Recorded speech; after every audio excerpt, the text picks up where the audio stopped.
Il était une fois dans un bateau. Mon bateau, tu es le plus beau des bateaux. Il s'appelle comment la grue? Isabelle. Donc dans un bateau qui vogue en direction d'un pays lointain afin que la princesse Isabelle puisse marier le prince ou le roi de ce pays lointain.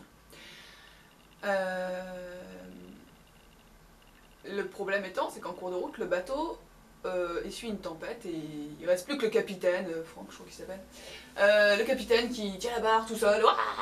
Pendant ce temps-là, la princesse est dans la cale en train de se refaire belle, parce que...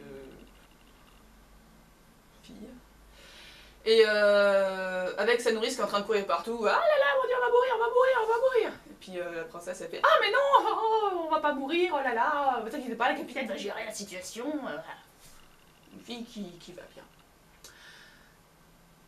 Ils finissent par échouer sur l'île de Shikoku, donc une île japonaise. Et au Japon, il y a ce jeu qu'on appelle le jeu de Go. Et c'est un jeu qui se joue très lentement. Par exemple, nous avons d'autres personnages de samouraïs qui vivent qui se connaissent depuis très longtemps. Et ils ont commencé une partie de Go il y a 40 ans, qu'ils n'ont toujours pas fini. Et donc régulièrement ils se retrouvent comme ça, et puis ils réfléchissent, et ça peut leur prendre des heures, et puis finalement, hop, il y a une guerre qui arrive, donc hop, ils vont combattre, et puis ils reviennent. Et des trucs comme ça. Donc voilà, ça fait 40 ans que la partie est commencée, et... Donc quand Isabelle, Franck et sa nourrice atterrissent sur cette île, ils commencent à explorer un peu à la recherche d'une âme qui vive, et ils tombent donc sur la maison des deux samouraïs qui sont actuellement en train de combattre ailleurs. Donc Franck tire son épée et il fait oui, vous inquiétez pas, je vais d'abord voir s'il n'y a pas d'ennemis. Et puis apparemment la maison est vide. Donc Isabelle se précipite sur les kimonos. Fille. La nourrice s'inquiète toujours. Et au final, au bout d'un moment, t'as Isabelle qui arrive à la table du jeu de Go et qui fait ah mais que c'est forcément mignon ça. Elle fait c'est bizarre que quand même ça fait pas un truc très joli quoi. Et puis si en plus il y avait des trous dans les pierres, on pouvait faire des colliers. Et elle demande à Franck, elle fait oui, avec votre couteau, vous pourriez pas faire des trous dans les pierres qu'on puisse faire des colliers. T'es pas chez toi. Bref, voilà. À ce moment-là, ils entendent des grognements. Et ils se retournent et ils voient donc t'as les deux samouraïs qui sont là en train de se dire mais what the fuck, qu'est-ce que vous faites chez nous?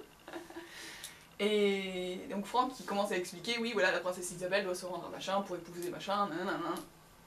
Et les deux samouraïs qui bien sûr ne comprennent absolument pas la langue, sont en train de se demander si c'est des amis ou des ennemis. Et le truc c'est que Isabelle, pendant que Franck parle, elle s'amuse avec les pierres du jeu de Go pour faire un motif plus joli du coup. Et quand les samouraïs voient ça, ils virent au rouge. Et ils tirent leur katana et puis ils foncent sur la grognasse. Et là t'as Franck qui s'interpose et qui combat les deux samouraïs tout seul. Waouh! Et pendant ce temps-là, Isabelle qui est là, mais pourquoi se sont-ils énervés? Et puis elle fait, ah mais c'est forcément à cause du motif. Je vais faire un truc très joli. Donc elle fait un motif et puis alors à ce moment-là elle se jette au milieu des combattants et elle fait, ah mais attendez, arrêtez donc, regardez donc ce que j'ai fait avec vos jolies pierres. Et les samouraïs ils comprennent pas trop et puis elle fait, mais si, venez voir, venez voir. Puis alors elle les tire vers la table et donc ils voient le truc.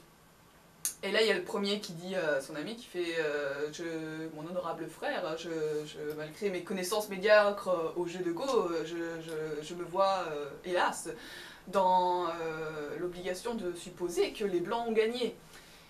Et donc l'autre samouraï qui dit ah mais mon frère très, très honoré, je suis navré de devoir d'être obligé d'affirmer, sachez bien que c'est plein de contrition, que je vous affirme donc d'après moi les noirs ont gagné. Donc chacun bien sûr étant pour son équipe quoi. Et donc Isabelle bien sûr ne comprend pas ce qu'il raconte. Et il continue à déblatérer comme ça, comme quoi non c'est les blancs qui ont gagné, non c'est les noirs qui ont gagné. Isabelle a fait ah mais ils n'ont pas l'air satisfaits, je vais changer encore. Et elle rechange le truc. Et les deux sont tellement impressionnés de voir à quel point elle joue vite, toute seule, à faire ces trucs, qu'ils se disent ah mais elle est forcément habitée par l'empereur Yao, l'inventeur du jeu de Go, oui oui tout ça, si tu veux. Et du coup, ils sont donc invités à rester chez les samouraïs pendant quelques années. Jusqu'au moment où Franck dit bon bah on va peut-être y aller parce qu'il y a un prince en attendant qui attend de se marier. Et puis Isabelle elle fait ah bah non fuck le prince, je m'en fous, moi je reste là, attends. Du coup les deux samouraïs sont vraiment en train d'essayer d'apprendre sa façon de jouer au Go tellement vite et tout. et Franck il fait oui mais moi je veux pas rester là, puis la nourrice ça fait moi non plus je veux pas rester là. Et donc les deux s'en vont. Et Isabelle donc reste avec les deux samouraïs. Et un beau jour les deux samouraïs vont la voir et chacun la demande en mariage. Et elle fait ah bah oui mais j'épouserai celui qui gagnera la partie du jeu de Go en fait. Et donc il commence une nouvelle partie qui bien sûr durera jusqu'au jour où il meurt. Isabelle hérite de toute leur fortune et elle épouse un jeune samouraï du coin. Parce que... voilà. Mais il sait tout faire.